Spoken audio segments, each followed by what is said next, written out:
pàǹpàdìdìgbà. Àkú ọdún wa yìí o, àkú ìyèdún.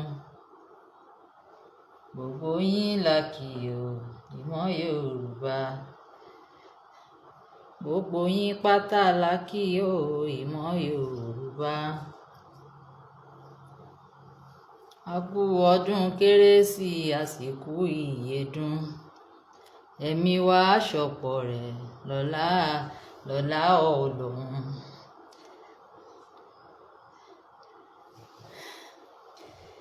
Merry Christmas in advance.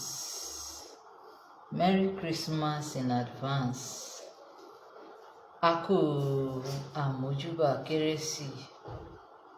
Pàápàá jùlọ sí gbogbo ẹ̀yin olólùfẹ́ ìmọ̀ Yorùbá tẹ́ jẹ́ Kristẹni nílé lóko lẹ́yìn odi. Ṣùgbọ́n gbogbo ọdún tó bá ti báyàn láyé báyìí ṣíṣe ni, nítorí pé Olódùmarè tún ka àwa náà mọ́ ara àwọn tí ó tún ṣẹ̀mí. Kò jẹ́ kí wọ́n ti kà wá mọ́ àwọn tó ti dòkú báyìí. Kò jẹ́ kí wọ́n rántí tiwa báyìí kí wọ́n mú mi lójú pòròpòrò. Olódùmarè ṣeun gan-an, ó ṣeun gan-an. A dúpẹ́ lọ́wọ́ Olódùmarè torí pé òun náà ló lọ́pẹ́ wa. Nígbà tá a bẹ̀rẹ̀ wẹ́rẹ́ January, February, March, April, àwọ̀ December, ọdún fẹ́ẹ̀ dé o, this is 24th. Èyí tó túmọ̀ sí pé ọdún 2022 ó ti lọ wẹ́rẹ́ ó ti kó gbá wọlé. A dúpẹ́ lọ́wọ́ Olódùmarè ọba. A wá dúpẹ́ lọ́wọ́ gbogbo ẹ̀yin olólùfẹ́ wa náà láti January,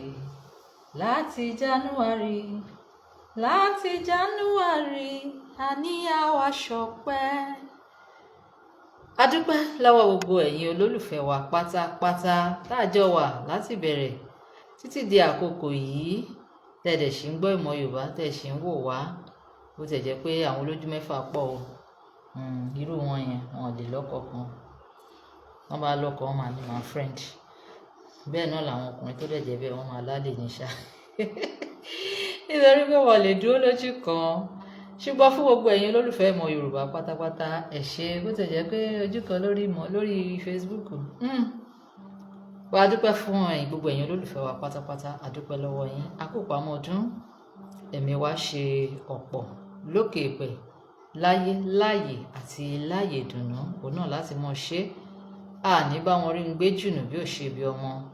Aburú kò ní kàn wá nílé lóko àti lẹ́yìn odi. Ẹ káàbọ̀ lẹ́ẹ̀kan sí i. Ẹ jẹ́ kí n kọ́kọ́ bẹ̀rẹ̀ báyìí wípé gbogbo ẹ̀yin olólùfẹ́ wa pátá tẹ ọ́dà iṣẹ́ lọ́wọ́ wa. Gbogbo ẹ̀yin tẹ́ bá ti rí iṣẹ́ yín gbà. Ṣé mọ̀ wípé àsìkò yìí ọdún ti wà ń ta. Mo sì máa ń sọ fún wa wípé àwa ò kì í fi iṣẹ́ rán mọ́tò nítorí pé àwọn onímọ́tò wọn kì í ṣiṣẹ́ dáadáa. Torí ẹ̀ ló jẹ́ pé logistic company òun la máa ń gbéṣẹ́ wa fún. So lọ́wọ́lọ́wọ́ most logistics company wọ́n ti wà lórí dé báyìí. A lè má lè send iṣẹ́ ní òní Monday ó di Tuesday ká tó lè fi iṣẹ́ ránṣẹ́. Bákan náà gbogbo ẹ̀yin tí ẹ bá fẹ́ ṣe consultation fún ọdún tuntun ẹ máa book appointment yín sí, ẹ máa sanwó yín dálẹ̀. So àwọ̀ January báyìí àbẹ̀rẹ̀ sí ní píkẹ̀ wọ́n bá wọn kò ní dìjà. Torí ẹnìkan bú mi ní àná àbíjẹta nígbà tí mo sọ fún wọn pé ẹ dákun tẹ́ bá ti ń kánjú ẹ má ìsanwó fádídá torí èrò pọ̀ ńlẹ̀. Wọ́n ní kí ló dé? Tọ́lọ́run bá ń gbà fún èèyàn máa ń rọra ni. Tó mi kú bá yín jà. Ẹni ṣé ó máa yá kóyá. Mo dẹ̀ sọ fún yín pé tẹ́ bá ti ń kánjú ẹ má sanwó torí ká tó lè dá yín lò á tó ọ̀la àbọ̀túnla. Ó tán o. Ní tó dìjà nìyẹn ṣùgbọ́n wọ́n ti ní èèyàn ò lè dá lójú ọmọ aráyé kán má rí sọ. Òun lọ̀rọ̀ tó wà ní ara àwọn èèyàn. Ẹlòmíì dẹ̀rẹ̀ ìkanra tó ń gbé bọ̀ ó kàn wẹ́ni tó máa vẹ́ǹtì àǹgà ẹ̀. Wọ́n wẹ́ni tó máa vẹ́ǹtì ẹ̀ lè lórí ni. Ọlọ́run á ṣàánú gbogbo wa. Á gbàdúrà gbogbo wa. Gbogbo ohun tó ń kan wá lára Olódùmarè á bá wa mú pọ̀. Á ṣàánú wa. Kí ó tó di bí a ṣe ń wọnú ọdún lọ wẹ́rẹ́ ẹ jẹ́ kí a má fira wálẹ̀. Ọ̀pọ̀lọpọ̀ náà ń béèrè pé ọ̀rọ̀ lórí ègún, ọ̀rọ̀ lórí èpè, kí làwọn lè fi wo ègún, kí làwọn lè fi wọ èpè. Ṣẹ̀dẹ̀ mọ̀ pé lórí ìmọ̀ Yorùbá a máa ń fẹ́ fún wa ní àwọn iṣẹ́ tó rọrùn tó jẹ́ pé fúnra wa ó máa rọrùn fún wa láti ṣe. Àrẹ̀mú John Túndé àbí o, ẹ ṣeun gan jàre, nǹkan tí mo sọ ti yé yín. Ọ̀pọ̀ ìgbà ni mo máa ń sọ fún wa pé ṣe rí tí ẹlòmíì bá ní mo send message dáhùn, mi ò tí ì kà ni. Ìgbà míì mo lè bá 500 and kìíní kan messages, 400 and kìíní kan messages, ẹ gbọ́ báwo mo ṣe fẹ́ mọ̀. Mo máa ṣí nǹkan náà ni. Ìgbà míì máa bẹ̀rẹ̀, máa lọ sàlẹ̀ pátápátá, máa bẹ̀rẹ̀ láti ibẹ̀. Tó bá tún yá máa tún bọ́ sókè, tó bá yá máa tún bọ́ sáàrin. So bí mo ṣe máa ń mú un náà nìyẹn, tá a fi máa ń dáhùn ẹ̀ díẹ̀. Tẹ bá dẹ̀ wò lórí Facebook náà, ẹ wo àdúró question tó máa wà ńbẹ̀. Torí àwọn kan náà máa sọ, mo kọ sórí Facebook wọn dáhùn. Ẹ máa farabalẹ̀, ẹ máa fi ara balẹ̀ gan, Ọlọ́run á máa ràn wá lọ́wọ́.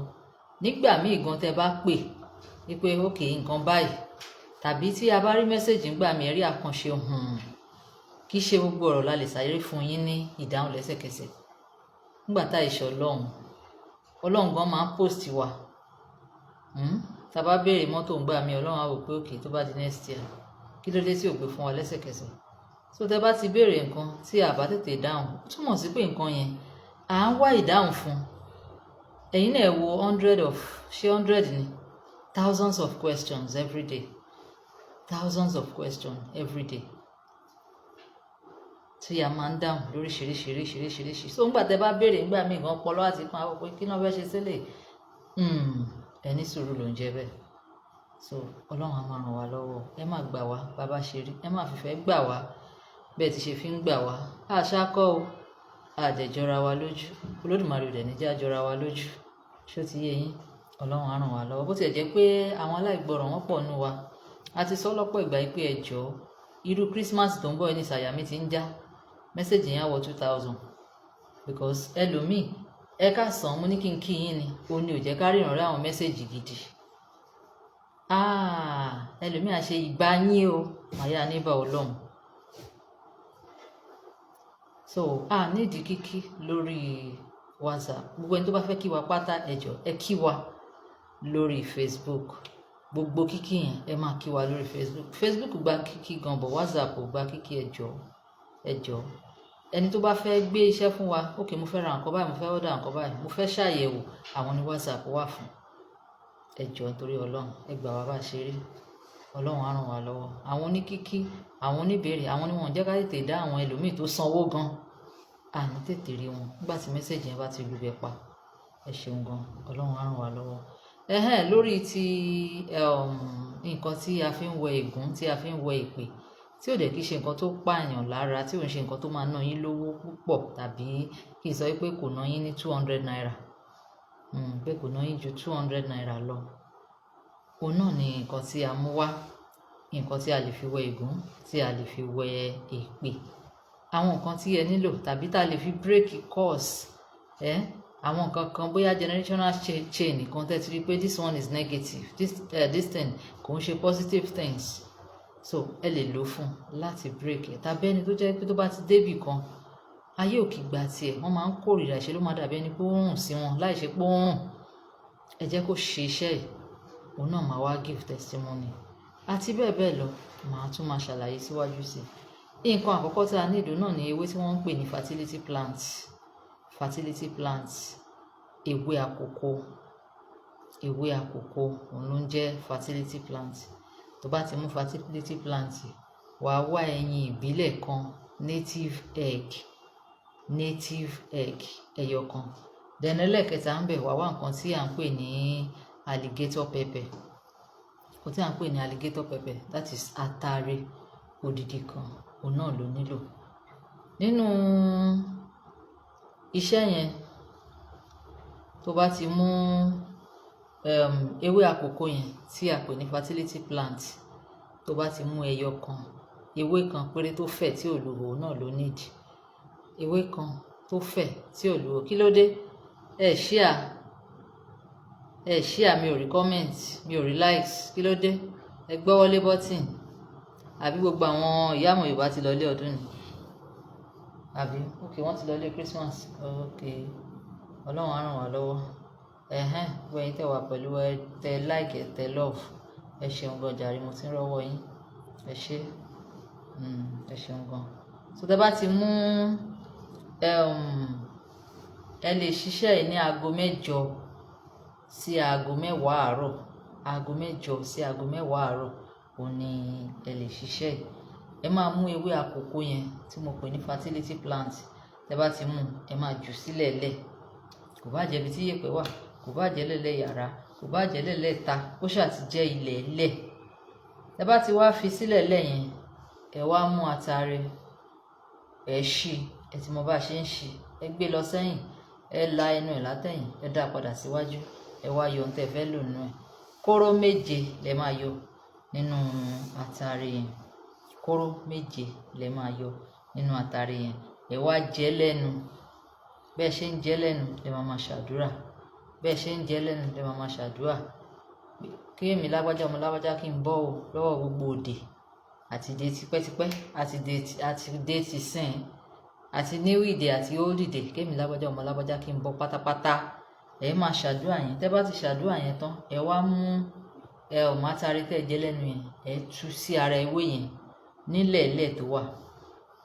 Ẹ tú sí ara ewé yẹn nílẹ̀ẹ́lẹ̀ tó wà. Ẹ wá mú ẹyin ìbílẹ̀, ẹyin ìbílẹ̀ ẹyọ kan yẹn. Ẹ wá mú ọwọ́ òsì báyìí lẹ máa fi mú. Ọwọ́ òsì òun lẹ máa fi mú. Tẹ́ bá ti mú ẹyin yẹn, ẹ wá mú, ẹ wá bá sọ̀rọ̀. Ẹ gbé sẹ́nu báyìí. Ẹ wá sọ gbogbo ohun tẹ́ fẹ́. Ẹ sọ, ẹ ti mọ̀ pé ẹyin fúnra rẹ̀ iṣẹ́ cleansing tó dáa ni. Tó bá léèyàn wà nínú òdì, ẹ jẹ́ ó rẹ ẹyin. Tó bá kọ̀ lógì ẹ̀fọ́ lẹ́kọ̀ọ́rọ̀, ẹ rẹ ẹyin kírètì kan sílé. Bó bá ti ń jí láàárọ̀, ṣá máa fi nura. Bó bá ti ń fi nura tó ń ṣàdúrà, àní mo fẹ́ bọ́sẹ̀ lọ́wọ́ dì báyìí, lọ́wọ́ dì báyìí, lọ́wọ́ dì báyìí. Tó bá ti fi nura tán, ṣáà lọ́ máa jù mọ́ gbogbo oríta tó bá wùn yín. Lọ́ máa jù sí ẹni oríta tọ́wọ́ ẹ bá ti bà. Wà bọ́nú dè by force. Màmí, ẹ wò ó, wọ́n ti sẹ́ndì star ọdún o.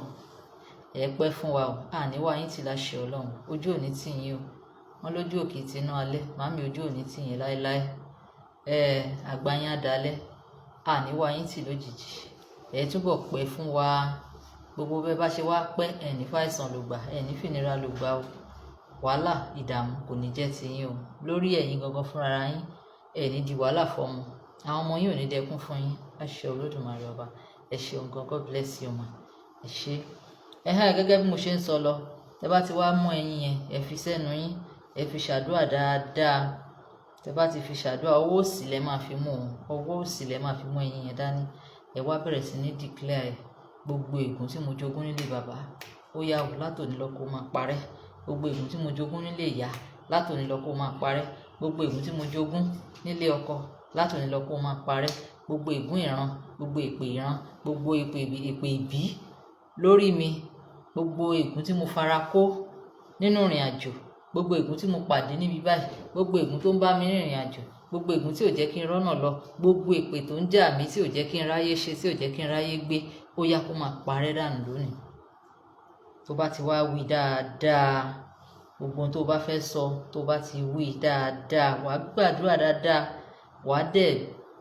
wàá tẹjú mọ́ ibi tí òòrùn ti ń jáde. Mi ò ní ranjú sóòrùn. Kẹ́ má sọ pé ìyá ọmọ Yorùbá ló bojú yín jẹ́ o. Wàá kọjú sí ibi tí òòrùn ti ń jáde. Bẹ́ẹ̀ ni wàá máa sọ, wàá mú ẹyin yẹn, wàá fi sẹ́nu. Tó bá ti wá ṣe tán, wàá wá mú ẹyin yẹn, wàá wá fi pa ara ẹ̀ láti orí. Wàá jẹ́ kó kan gbogbo ara ẹ̀ pátápátá títí dé ìkànnà ẹsẹ̀. Tó bá ti wá ṣe tán, wàá wá mú lọ́wọ́ òsì ẹ náà ni. Wàá wá gbé igbá orí ẹ̀ anti-clockwise lẹ́ẹ̀méje. Àtọkùnrin àtobìnrin ẹ̀ẹ̀méje ló máa rólẹ̀ lórí ẹ̀. Tó bá ti ṣe tán, wàá wá mú ẹyin yẹn lójijì. Wàá wá fọ́ mọ́ orí ewé tó ti tú atare sí. Wàá wá fọ́ ẹyin yẹn mọ́ orí ewé yẹn. Tó bá ti fọ́ mọ́, padà lọ sínú ilé lọ wẹ̀. Àdúrà gbà nìyẹn. Ṣé lẹ́ẹ̀mẹ́ta léra. Ṣé ní ọjọ́ mẹ́ta léra. Ìwọ gan alálà, wàá ríra ẹ, wàá bọ́nù dè. Wàá rí pé wọ́n ń tú ẹ, wàá rí pé wọ́n ń sọ ẹ kalẹ̀, wàá rí pé bóyá wọ́n fà ẹ jáde láti inú ibì kan. tó bá ti rí àwọn àpẹẹrẹ bẹ́ẹ̀, àpẹẹrẹ oríṣiríṣi ló máa wá lẹ́yìn tó bá ṣiṣẹ́, wà á rí pé a ti tú ẹ sílẹ̀, kò bọ́nù dè pátápátá. Lẹ́yìn yẹn iṣẹ́ mi ló wá kókó mú ṣe. Olódùmarè á wà pẹ̀lú wa, gbogbo apáta ayọ̀ la máa fi ṣọdún, a ní fìbànújẹ́ ṣọdún o. Christmas tó wà níwájú wa tá à ń wò tó ń wò wá yìí kò ní yọrí sẹ́kún fún wa o. A ní bá wọn ní àkọsílẹ̀ ìbànújẹ́ nínú ọdún, nínú ètò òkùnkùn ọdún yìí kó parí àti nínú ọdún tá à ń wọ̀ lọ láṣẹ Olódùmarè ọba. Ìjọ wo ni ká tún dá?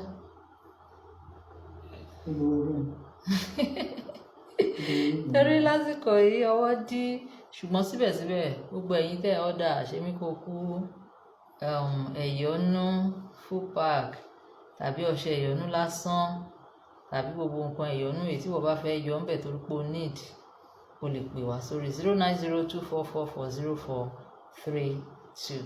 bí mo ṣe sọ ká tó bẹ̀rẹ̀, ẹ jẹ́ ká máa book appointment wa fún New Year consultation. Ká lè rọra máa mú díẹ̀ kó tó di wọ́ọ̀lù mi ò lè já o. Ẹ mọ̀ pé mo máa ń sọ pé gentle lady ni mí, èmi kì í ṣe fighter o. Kẹ́nikẹ́ni má tì mí lọ síbi ìjà. Gentle lady ni mí, èmi kì í ṣe fighter o. Kẹ́nikẹ́ni má tì mí lọ síbi ìjà. Tí n bá ní ká gogo lọ máa ró nìsín, a máa lọ jó gbàgbé pa fẹ́rẹ̀ ẹran ọdún. Ẹ jẹ́ kí agogo dúró dọ̀la, tó bá dọ̀la ká gogo wa máa ró kan ògo. Ẹ ṣeun gan jàre, inú gbogbo wa ló kú máa dùn tí ayọ̀ wa máa kún. Ìbànújẹ́ ò ní wọlé tì wá láṣẹ Olódùmarè ọba. Ẹ jẹ́ kí n máa fẹ́ lè ṣe lọ kí n má gba àkókò wa, nítorí pé èmi náà mọ̀ pé iṣẹ́ pọ̀, a máa pa adìyẹ, a máa tú adìyẹ, a máa rata ọdún, a máa ṣe ráìsì gbogbo ẹ̀. Ẹ ṣáà má gbàgbé ọlá, ẹ jẹ́ kí ráìsì kó máa wọlé, máa tan wifi, hotspot gbogbo ẹ̀ la máa tán lẹ̀. Ẹ jẹ́ kí jollof rice, fried rice, fried chicken gbogbo ẹ̀ jẹ́ kó máa wọlé o. Ọlọ́run á ràn wá lọ́wọ́. Thank you and God bless you. Bye for now.